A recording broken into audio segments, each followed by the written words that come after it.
Salut les batailleurs, salut les batailleuses.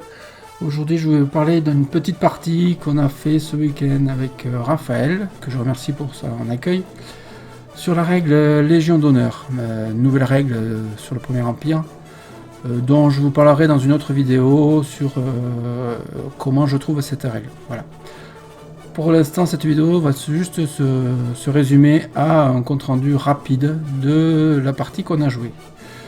Donc les troupes engagées, c'était des Français que je jouais pour ma part, qui étaient constitués d'une division composée de 2 régiments d'infanterie à 2 bataillons chacun, dont un de léger et un de ligne en conscrit. Il y avait également 2 régiments de chasseurs, tout ça dans une même brigade, dont un de ligne classique et un de vétéran. Et associé à ces 2 brigades, il y avait une batterie divisionnaire, une batterie de 8 avec un obusier de 5, et une batterie à cheval avec la brigade de cavalerie, une batterie à cheval de 6 livres. Côté anglais, pour Raphaël, il avait dans ses mains 2 brigades d'infanterie, composées de 4 bataillons pour le premier et 3 bataillons pour le deuxième. Alors les bataillons pour les anglais, c'est aussi des régiments, donc vous verrez ça dans la liste d'armées. Et il avait au niveau cavalerie une brigade de cavalerie composée de un régiment de hussards, il me semble, ou de dragons légers. Je ne suis pas spécialiste des troupes anglaises, excusez-moi, et un régiment de dragons. Voilà. Et associé à ça, il y avait également une belle batterie de 9 livres qui fait des beaux dégâts comme vous allez voir dans les vidéos. Nous voici donc à la fin du tour 1 où on voit donc mon aile droite qui avance légèrement, et ici au centre vous allez voir, on va faire un arrêt sur image, mes bataillons qui ont avancé, qui ont fait 2 marches, donc qui ont un pion de fatigue, c'est les pions rouges, et qui ont déployé leurs fourrageurs, leurs voltigeurs pardon, à l'avant des bataillons en tirailleurs pour se protéger des tirs ennemis. La batterie qui est à gauche du bois, la batterie divisionnaire, elle a fait des tirs sur le régiment qui est juste en face d'elle et qui va lui faire vraiment beaucoup de dégâts tout au long de la partie. Je crois que j'ai fait des très bons dés d'entrée de jeu et son bataillon va beaucoup souffrir. Voilà, donc on est à la fin du tour 1, ma cavalerie commence à se mettre en place pour venir un peu embêter l'anglais. L'anglais lui déploie ses lignes, sa cavalerie est derrière, prête à utiliser toutes les opportunités pour un peu m'ennuyer. Son aile gauche est bien protégée et va aussi bien me bloquer pendant une bonne partie de la partie. Fin du tour 2. Donc on voit sur cette image donc l'aile droite française qui bouge pas beaucoup. Sur ce côté droit, je me suis au début de partie contenté de tirer avec mon canon de 6 sur l'unité juste en face, c'est-à-dire le bataillon que vous voyez sur la gauche au premier plan, qui a beaucoup souffert et qui a déjà perdu là sur ce coup-là, déjà à la fin du tour 2, 3 ou 4 figurines déjà. Ici vous voyez l'unité sur laquelle ma batterie divisionnaire vient de tirer, on va faire un arrêt sur image. Donc ils ont beaucoup souffert, ils avaient déjà perdu au bout de 2 tours 5 figurines je crois, et donc ils ont fait un test, qu'ils ont échoué, qu'ils ont raté, pardon, ils ont pris un désordre, ils sont partis en fuite, et donc là on les voit dans leur phase de fuite. Et donc ça leur lui a fait vraiment un énorme trou en début de partie, mais la fuite n'était pas irréversible, comme on va le voir plus tard. Donc cette unité-là, au début de partie, était complètement inefficace, et ne lui a servi à rien du tout. Son canon s'est réorienté, en vue de contrer un peu ma cavalerie qui s'est mise à charger. On voit les chasseurs ici, qui ont chargé l'infanterie adverse. Mon infanterie a continué à avancer, mon canon, c'est le canon qui a fait les dégâts sur son infanterie. Et vous allez voir que ma cavalerie qui a chargé, eh bien tout simplement a chargé trop court.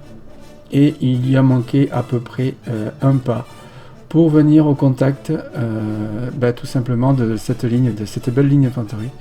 Et donc la charge a raté, et c'est qu'il y a eu des conséquences assez importantes pour la suite de la partie, et surtout la suite de ce tour-ci.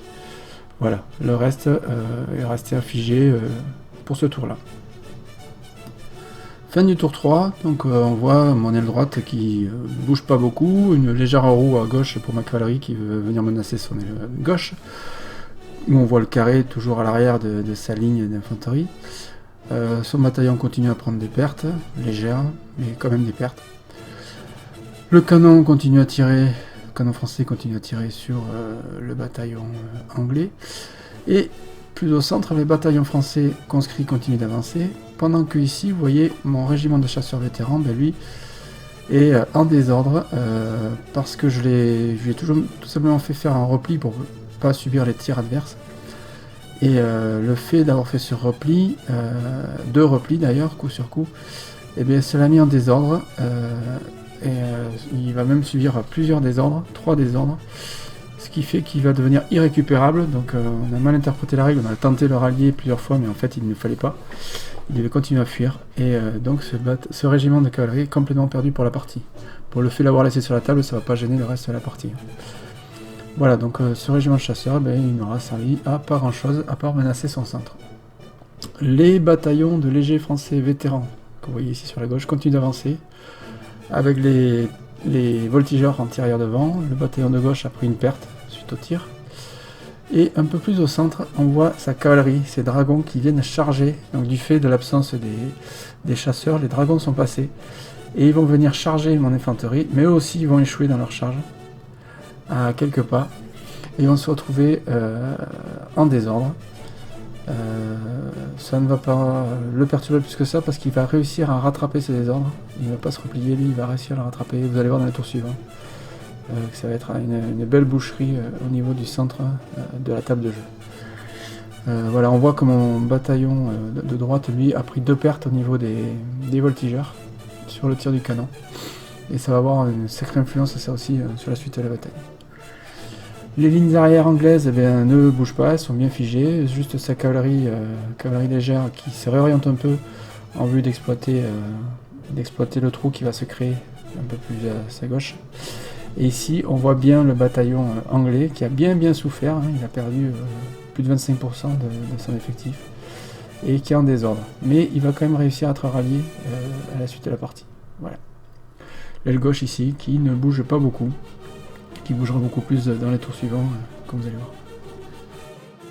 Fin du tour 4, donc le côté droit, pas beaucoup d'évolution, la cavalerie se réoriente légèrement, le canon continue à faire des dégâts sur les lignes anglaises. Au centre, mes bataillons ont complètement explosé, du coup la cavalerie adverse, la cavalerie anglaise, a fait un trou. Donc la charge, les hussards, enfin les dragons légers vont passer, vont venir menacer mon artillerie, qui va quand même réussir à faire des dégâts. Et sur la gauche, on voit le bataillon français qui lui va se faire méchamment charger par les dragons anglais. On va voir ça dans les tours suivants. Un peu plus sur la gauche, donc toujours le régiment de cavalerie complètement perdu, les chasseurs français complètement perdus. Et sur la gauche, là, il va y avoir tout simplement des duels de tir d'infanterie qui vont faire des dégâts de part et d'autre, plutôt côté français que côté anglais. Voilà la charge de cavalerie qui va avoir lieu dans quelques tours. Les dragons se sont bien reformés et vont venir charger l'infanterie. Et les hussards, donc les dragons légers qui sont en place, malgré les désordres. Derrière, les lignes sont toujours bien en place, sans aucun souci. Le bataillon, celui-ci, va se reformer petit à petit et va venir créer des petits problèmes par la suite. Donc fin du tour 5, donc la droite se met en place petit à petit pour les attaques à venir. Les canons français, eux, ont fait d'énormes pertes dans la cavalerie anglaise. Vous allez voir dans quel état un peu plus loin. À côté de ça, il y a un énorme trou côté français, pas terrible du tout. Ouais, le régiment de chasseurs toujours en place. Donc le bataillon français conscrit au centre qui va subir des attaques. Les légers à gauche qui eux continuent à tirer tant bien que mal contre les Anglais, sans trop de pertes de part et d'autre. Le deuxième bataillon, lui par contre, s'est mis sur le flanc pour menacer les dragons. Alors je pensais pouvoir les charger, mais en fait non. Je ne vais pouvoir que leur faire un tir de flanc qui sera complètement inefficace pour la suite des événements. Les dragons sont en place, ils vont charger. Et vous allez voir la suite.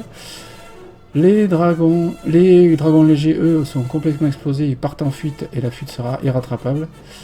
Et le bataillon se réoriente un petit peu Voilà les dragons légers en désordre, accablés, enfin, qui vont exploser complètement. Le canon de 9 en place. Et le dernier bataillon qui se reforme pour venir un petit peu m'embêter pour la fin de la partie. Voilà. L'aile gauche anglaise, elle, eh bien, elle est toujours en place.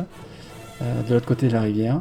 Elle est toujours en place, en ligne. Elle a bien subi plein de pertes au niveau du tir, mais le carré est toujours en place. Le bataillon en première ligne sur la gauche est bien en place. Et prêt à attendre la cavalerie. De pied ferme, ils les attendent, mais la cavalerie va arriver, vous inquiétez pas, et vous allez voir la suite des événements. Fin du tour 6, donc à droite, les chasseurs ont chargé la première ligne, vous voyez, et ils ont fait plus de 10 pertes, il me semble, sur le résultat du combat. Du coup, ce bataillon-là est parti se réfugier en deuxième ligne, entre le carré, que vous voyez à droite, et le dernier, un troisième bataillon qui se trouve sur la deuxième ligne là-bas, donc il est complètement explosé, ce bataillon. Plus de 10 pertes pour une seule perte, je crois, côté du régiment de cavalerie française. Donc un bon coup côté droit, mais bon, ça fait quand même peu par rapport au reste de la bataille sur le reste de la table. Donc le canon, lui, continue à tirer, le canon de 6 continue à tirer. Côté centre de la table, eh bien, il ne reste plus que la batterie divisionnaire, puisque la cavalerie a fait un énorme trou, vous voyez. Le dernier bataillon de conscrits a disparu, s'est fait trouer sur l'impact. Je crois que j'ai perdu 2 rangs, plus de 2 rangs sur l'impact de la charge. Et donc le bataillon a complètement explosé, a disparu de l'aire de jeu. Donc il y a un énorme trou dans le centre français, il n'y a même plus rien dans le centre français si ce n'est les canons. Donc normalement la partie devrait se terminer dans pas longtemps. Côté un peu plus à gauche, côté français, donc les bataillons continuent à tirer sans faire trop de dégâts. On se met en place petit à petit, peut-être pour essayer d'effectuer une charge. Pourquoi pas, pour le tour suivant. Voilà, le canon de 9, lui, a bien rechargé, continue à faire des tirs sur mon bataillon, sur ma batterie du coup, puisque c'est tout ce qui reste. Et le dernier bataillon qui s'est reformé et qui va venir perturber la fin de partie. Dernier tour de la partie, donc on voit la cavalerie qui a reculé un peu sur la droite pour éviter les tirs adverses. Au centre, la batterie est complètement disséminée parce qu'elle a pris du tir de la batterie adverse. J'ai pris 2 pertes, et donc 25% de l'effectif total des artilleurs. Un test de psy derrière raté, et du coup tout le monde part en fuite. Et donc il n'y a plus de canons qui peuvent tirer sur les Anglais. Donc la batterie divisionnaire a disparu elle aussi du jeu. Donc du coup le centre français est complètement percé, en plus avec un bataillon pas tout neuf mais qui est reformé, qui vient perturber le centre.